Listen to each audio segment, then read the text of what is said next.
নারী কমিশনের মাধ্যমে আমাদের দেশে কোরআন বিরোধী কিছু প্রস্তাবনা আসছে, সুন্নাহ বিরোধী কিছু প্রস্তাবনা আসছে। এই জন্য হেফাজতে ইসলাম বাংলাদেশ সারা দেশের তৌহিদি জনতা, ইমানদার মুসলমান প্রত্যেকের দিলের মধ্যে রক্ত খনন হচ্ছে।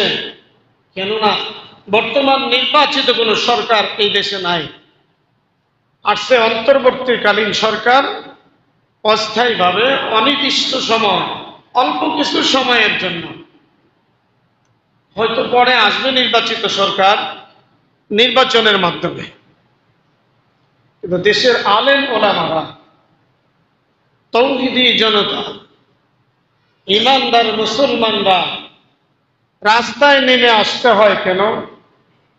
আলেমরা কালকে সারাদিন সারা বাংলাদেশে প্রত্যেক ওয়ার্ডে ওয়ার্ডে, ইউনিয়নে, গ্রামগঞ্জে, শহর বন্দরে সমস্ত আলেম ওলামারা খানকা ছেড়ে দিয়ে, প্রিন্সিপালের চেয়ার ছেড়ে দিয়ে, ইমাম সাহেব মসজিদ থেকে বের হয়ে সারা বাংলাদেশের তৌহিদি জনতার সামনে এরকম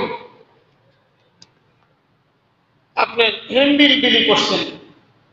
আমাদের নেতা সাইফুল হাদিস আল্লামা মামুনুল হক সাহেব সহ সারা দেশের শীর্ষস্থানীয় যত আলেম ওলামা আছে সকলে মিলে সারা বাংলাদেশে, এমনকি আপনাদের দোয়া, আমি নিজেও সকাল থেকে নিয়ে পড়াশোনার পর 3 নং ওয়ার্ডে ট্রাকে বসে বসে রাস্তায় হেঁটে হেঁটে মানুষকে বিলি করছে।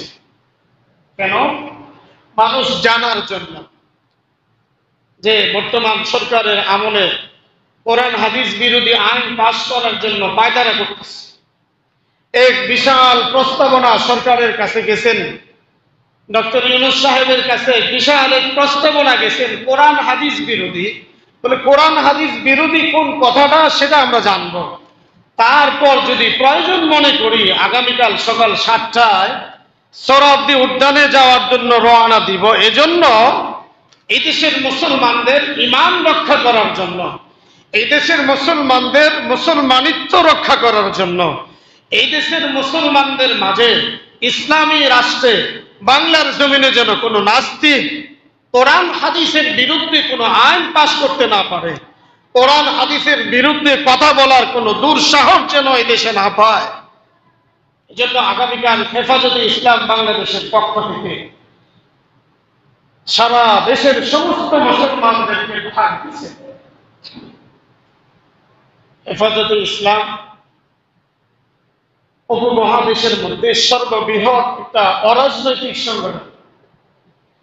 এই সংগঠনের কাজ হচ্ছে যদি কেউ কোরআন বিরোধী কথা বলে তার প্রতিবাদ করা, যদি কোরআন বিরোধী সরকার আইন করে ওই সরকারের বিরুদ্ধে প্রতিবাদ গড়ে তোলা, যদি সুন্নাহ বিরোধী কেউ কথা বলে তার ব্যাপারে প্রতিবাদ করা।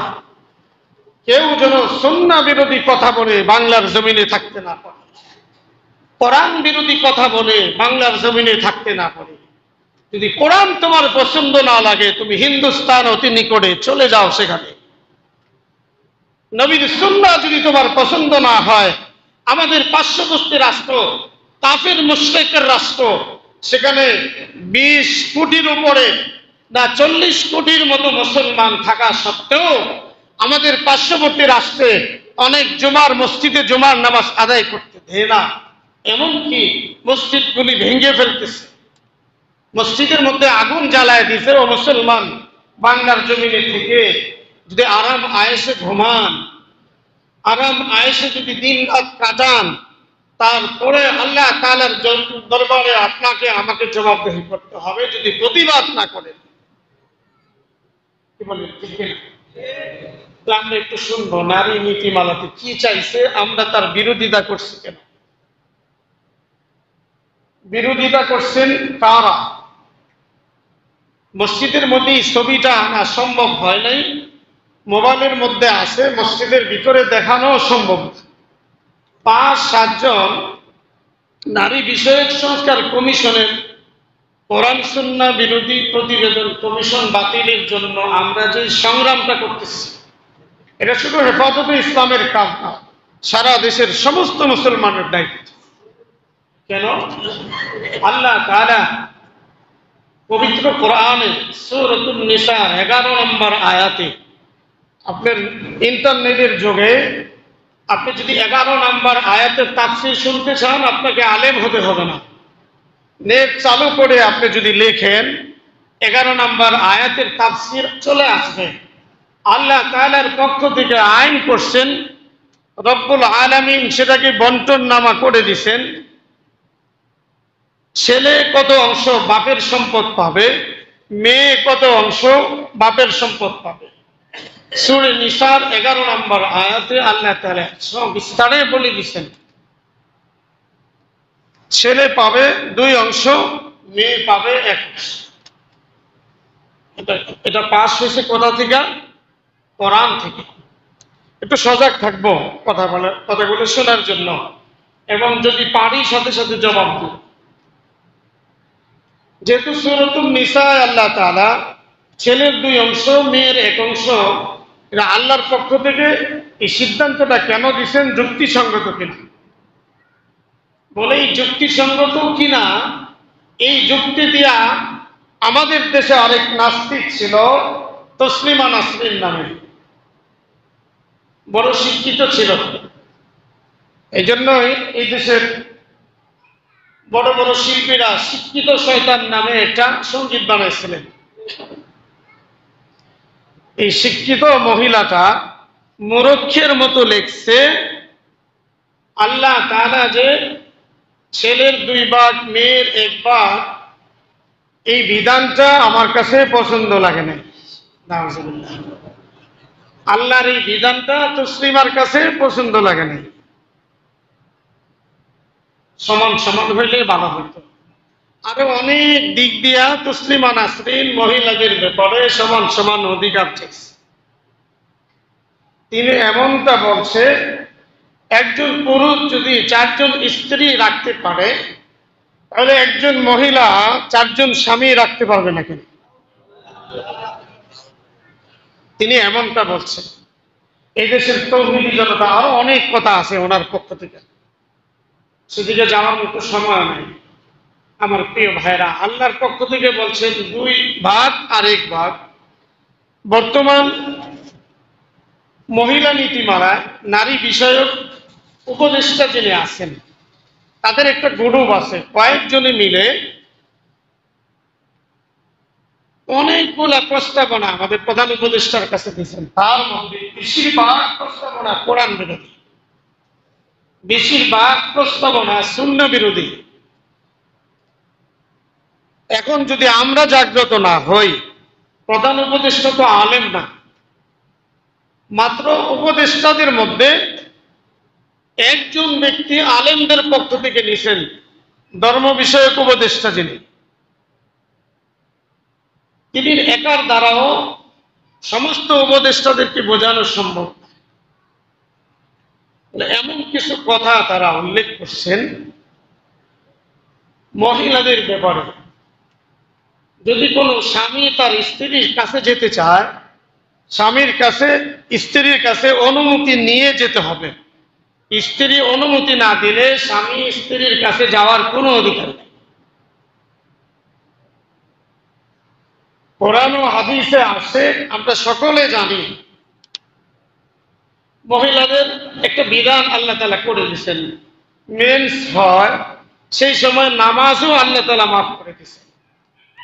সেই সময় কোন স্বামী তার সাথে মেলামেশা করা হারাম, আল্লাহ তাআলা নিষেধ করছেন। ইয়াসআলুনাকা আনিল মাহিদ কুল হুয়া আযান ফা'তাযিলুন নিসা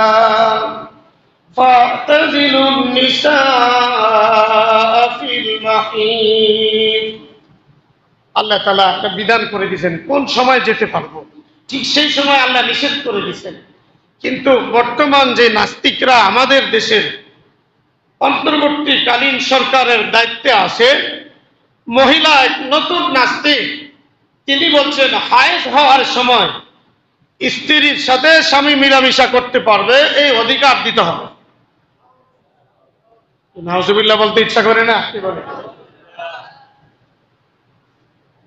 শুধু তাই না, উপদেষ্টা মহিলা বলছেন, নারী বিষয়ক উপদেষ্টা মহিলা বলেন, আমার দেহ, আমার শরীর, আমি যাকে ইচ্ছা তাকে দিব, এটা আমার একান্ত ব্যক্তিগত ব্যাপার। সবাই নাউজুবিল্লাহ বলতে পারি না আল্লাহ সাক্ষী হওয়ার জন্য? একটা না, অনেক আমাদের এই পৃষ্ঠার মধ্যে বিস্তারিত আসে, সবগুলো বলার মতো সময় নেই আমার প্রিয় ভাইরা। এই বিষয়ে যে কোরআন হাদিস বিরোধী যে সমস্ত প্রস্তাবনাগুলো আসছে উপদেষ্টার কাছে, আমাদের হেফাজতে ইসলামের পক্ষ থেকে সমস্ত রাজনীতিবিদ, দায়িত্বশীল যারা আছেন, তাদের কাছে আমাদের একটা গ্রুপ, আমাদের একটা জামাত তাদের কাছে পরামর্শের জন্য গেছেন। এদেশের কিছু মানুষ বুঝে না বুঝে সমালোচনা করছেন, হেফাজতে ইসলামও রাজনীতি করতেছে, হেফাজতে ইসলামও প্রত্যেকটা দলের কাছে যায় যায় ধর্ণা দিতেছে। বলে না, এটা আপনাদের বোঝার অভাব ছিল। এই জন্য হেফাজতে ইসলামের মুরব্বীরা এই জন্য গেছেন তাদের কাছে, বর্তমান দেশের সংবিধান সংস্কার হবে, সংবিধান পরিবর্তন হবে, সংবিধান পরিবর্তনের বেলায় যেন কোনো রকমের কোরআন বিরোধী, সুন্নাহ বিরোধী কোনো আইন সংবিধানে না আসে, এজন্য একটা প্রস্তাবনা সাজায়া হেফাজতে ইসলামের পক্ষ থেকে দিয়ে আসছে। এই জন্য আমাদের প্রত্যেকটা রাজনীতিবিদ দলের নেতাদের কাছে একটা বৈঠক করতে হচ্ছে। আপনারা যদি এইভাবে কোরআন হাদিস বিরোধী কোনো আইন করেন, সংবিধানে নিয়ে আসেন, তাহলে হেফাজতে ইসলাম এটাকে বয়কট করবে, সারা দেশের তৌহিদি জনতা, ইসলাম প্রিয় জনতা এটাকে বয়কট করবে। আপনাদের কেউ মানবে না, আপনাদের এই আইন কেউ মানবে না। আমার প্রিয় ভাইরা,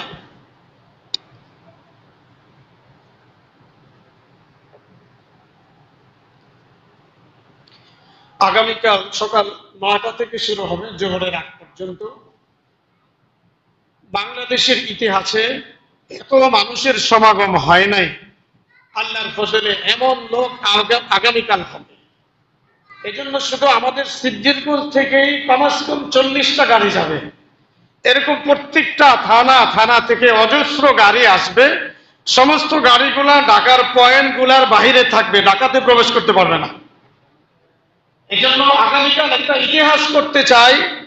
আগামীকাল মহাসমাবেশের মধ্য দিয়ে আমাদের দেশের উপদেষ্টা যারা আছে, পরবর্তী প্রজন্মে যারা সরকার আসবে, তারা যেন শিক্ষা নিতে পারে এই দেশে কোরআন সুন্নাহ বিরোধী কোনো আইন পাস করতে পারবে না ইনশাআল্লাহ। এই দুঃসাহস তাদের দিলের মধ্যে জাগ্রত হবে না। এজন্য এই দেশের হেফাজতে ইসলাম নয়, শুধু এই দেশের সমস্ত তৌহিদি জনতা যখন রাজপথে নেমে আসবে, তখন আমাদের স্বৈরাচার সরকারের মতো এই দেশের যে কোনো সরকার ক্ষমতায় আসবে, এমনকি অন্তর্বর্তীকালীন সরকারকেও তার চেয়ার থেকে তাকে টেনে হেসড়ে তার চেয়ার থেকে অপমান অপদস্থ করে এদেশের তৌহিদি জনতা তাদেরকে ফিক্কা মেরে ডাস্টবিনে ফেলতে একটুও দ্বিধা করবে না ইনশাআল্লাহ। কি বলেন, ঠিক কিনা? পারবো না আমরা? আল্লাহর কোরআন বিরোধী আইন পাস করবে, আমরা ঘুমিয়ে থাকবো। হাদিসের বিরুদ্ধে আইন পাস করবে, আমরা ঘুমিয়ে থাকবো। এটা হতে পারে না। শুধু বুঝে না বুঝে সমালোচনা করব না, আগে বোঝার চেষ্টা করব। এই জন্য আগামীকালের সমাবেশে আমরা যাওয়ার জন্য তৈয়ার আছি কিনা ইনশাআল্লাহ? কি বলে, আগামীকালের সমাবেশে যাওয়ার জন্য তৈয়ার আছি কিনা ইনশাআল্লাহ? আগামীকালের সমাবেশকে যারা সমর্থন দিবেন তারা আল্লাহর কোরআনের পক্ষে থাকবেন। যারা সমর্থন দিবেন না, যাবেনও না, দুঃখ করবেন না, এই ব্যাপারে দোয়াও করবেন না, তারা ওই নাস্তিকদের অন্তর্ভুক্ত হবেন। তারা ওই নাস্তিকদের অন্তর্ভুক্ত হবেন। যেতে পারেন না তো দোয়া করেন, যেতে পারেন না তো ঘৃণা করেন, তাদের ব্যাপারে কিছু মানুষকে সজাগ করেন, কিছু বলেন। এই জন্য আমাদের সাইনবোর্ড থেকে বিশাল আকারের জামাত, আমরা 1 থেকে 2 লক্ষ লোকের টার্গেট, আমাদের সাইনবোর্ড থেকে একটা জামাত নিয়ে যাব ইনশাআল্লাহ সোহরাওয়ার্দী উদ্যানে সকাল 7টা থেকে আমরা রওনা দিব। আপনারা ইনশাআল্লাহ সকলেই প্রস্তুতি নিয়ে আল্লাহর কোরআন ও হাদিসের সম্মান রক্ষার্থে আল্লাহ তাআলার কোরআনের বিরুদ্ধে যেন কোনো আইন এই দেশে পাশ না করতে পারে, সেই লক্ষ্যে আমরা হেফাজতে ইসলামের ডাকে আগামীকালকে সমাবেশে অবশ্যই যাব, যদি আল্লাহ বাঁচিয়ে রাখেন।